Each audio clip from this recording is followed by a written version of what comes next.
I nearly always enjoy the NPR radio show, Wait, Wait, Don't Tell Me, because it reminds me of the importance of not interrupting. Early in my career, and I may have told this story to some of you before, early in my career, I had an interview process for a job that I wanted badly at the time. This was more than 20 years ago. After the interview process was over, the recruiter called me to give me some important feedback. And the most important feedback that stood out was, they liked you a lot, David, but they were a little concerned about your ability to listen well because they felt that you interrupted on occasion at important parts of the conversation, and that concerned them a little more than a bit. So I have to tell you, over 20 years ago that occurred, and it helped me to dig in to become a more skillful, critical, strategic listener, listening without interruption. So often in our organizations today, we're busy and we're hurried and we interrupt, we plow forward, and we don't give people the chance to speak in very important situations.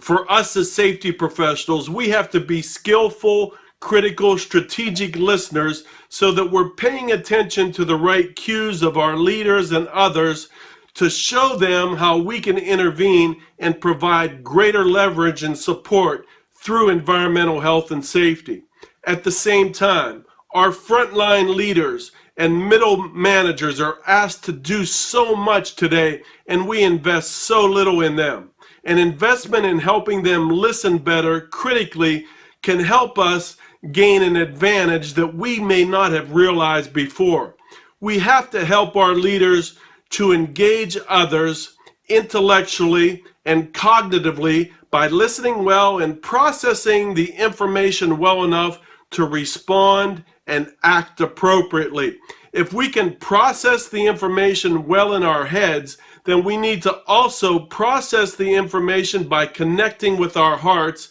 seeing through people to gain better empathy and understanding.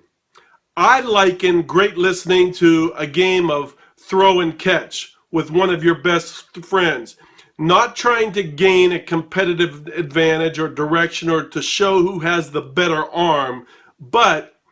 to help lob that ball back and forth so we can carry on a conversation,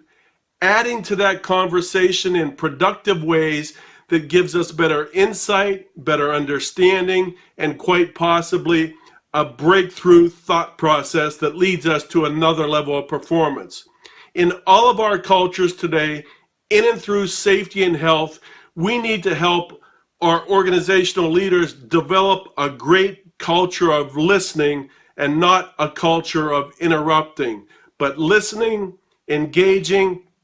collaboratively adding to the conversation so that we can collectively raise our performance to another level by listening with our heads and with our hearts.